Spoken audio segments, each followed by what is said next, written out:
हरियाणा विधानसभा चुनाव के सियासी दंगल में कांग्रेस दमखम दिखाने को तैयार है। कांग्रेस का अभी पूरा फोकस विनेश फोगाट और बजरंग पुनिया पर दिख रहा है, मगर ये उसके लिए अब नई मुसीबत भी बनती जा रही है। टिकट बंटवारे पर कांग्रेस में घमासान मच गया है। हजारों कांग्रेस कार्यकर्ता कांग्रेस के टिकट बंटवारे से नाराज चल रहे हैं और लोकल के बदले बाहरी को टिकट देने का आरोप भी लगा रहे हैं। इसे लेकर करीब 2000 कार्यकर्ताओं ने दिल्ली में स्थित कांग्रेस मुख्यालय में प्रदर्शन किया है। कांग्रेस ने उम्मीदवारों की पहली लिस्ट जारी कर दी है और 31 सीटों पर उम्मीदवारों के नाम का ऐलान भी कर दिया गया है। आपको बताएं कि रविवार को कांग्रेस कार्यकर्ताओं ने कांग्रेस मुख्यालय के बाहर जमकर विरोध प्रदर्शन किया। ये सभी कार्यकर्ता पार्टी में स्थानीय नेताओं को वरीयता दिए जाने की मांग कर रहे थे। उनका आरोप है कि टिकट बंटवारे में लोकल नेताओं की जगह बाहरी लोगों को तवज्जो दी गई है।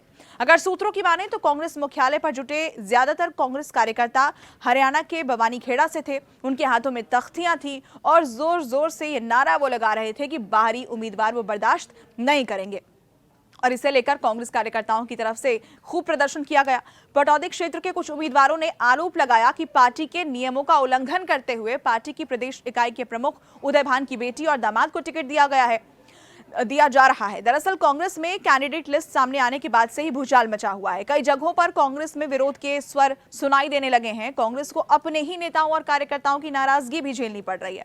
बीजेपी में भी कमोबेश ऐसा ही विरोध देखने को मिल रहा है। ऐसी स्थिति मची हुई है। जब से कैंडिडेट्स के नाम अनाउंस हुए हैं, जब से लिस्ट जारी हुई है, तब से कलह देखने को मिल रही है और बीजेपी के अंदर भी इस्तीफों की छड़ी लगी हुई है। कांग्रेस की माने तो कांग्रेस नेतृत्व में जो सूत्र बता रहे हैं, कांग्रेस नेतृत्व ने इस नाराजगी को गंभीरता से भी लिया है। माना यह जा रहा है कि इस मुसीबत से पार पाने के लिए कांग्रेस बातचीत का रास्ता अपनाने जा रही है। अब कांग्रेस की नई मुसीबत कैसे है, ये समझिए कि कांग्रेस के लिए ये मुसीबत कोई छोटी भी नहीं है और नई भी नहीं है। अगर इसी तरह से कार्यकर्ताओं और नेताओं की नाराजगी जग जाहिर होती रही तो हरियाणा के दंगल में कांग्रेस के खिलाफ माहौल बन सकता है। अभी कांग्रेस का पूरा फोकस है विनेश फोगाट और बजरंग पुनिया में और कांग्रेस इस उम्मीद में है कि इन पहलवानों के चेहरे को आगे रखकर हरियाणा में वो कमाल कर सकती है। लेकिन कांग्रेस ने हरियाणा विधानसभा चुनाव के लिए शुक्रवार को 32 उम्मीदवारों की पहली सूची जारी की है। इसमें राज्य के पूर्व मुख्यमंत्री भूपेंद्र हुड्डा को गढ़ी सांपला किलोई, पहलवान विनेश फोगाट को जुलाना और राज्य इकाई के प्रमुख उदय भान को होडल सीट से उम्मीदवार बनाया गया है। और इसी लिस्ट के आने के बाद अब कलह देखी जा रही है, कार्यकर्ताओं के बीच नाराजगी भी देखी जा रही है, जिसे लेकर वो दिल्ली पहुंचे और वहां पर कांग्रेस मुख्यालय के बाहर उन्होंने प्रदर्शन किया। हालांकि अब आपको बताएं, उम्मीद ये की जा रही है कि कांग्रेस की दूसरी लिस्ट भी बहुत जल्द आ सकती है। इस लिस्ट में भी 30 से 32 उम्मीदवारों के नाम हो सकते हैं।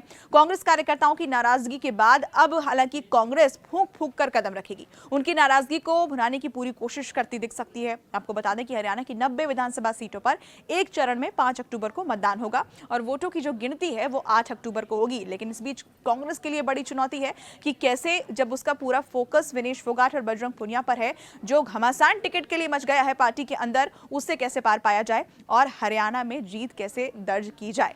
ये पूरी जानकारी आपको कैसी लगी, कमेंट सेक्शन के जरिए हमें लिखकर बताएं। ऐसी ही बाकी खबरों से अपडेटेड रहने के लिए न्यूज़ 18 इंडिया के यूट्यूब चैनल को सब्सक्राइब जरूर करें। न्यूज़ 18 इंडिया चौपाल, एक ऐसा मंच जहां जब जब बात निकलेगी तो सिर्फ दूर तक नहीं बल्कि दुनिया के कोने कोने में जाएगी, क्योंकि इस बार बात होगी भारत के वैश्विक महाशक्ति बनने के लक्ष्य पर। सरकार, समाज, सेलिब्रिटी और स्पोर्ट्स स्टार्स के साथ न्यूज़ 18 इंडिया चौपाल देखिए सिर्फ न्यूज़ 18 इंडिया पर।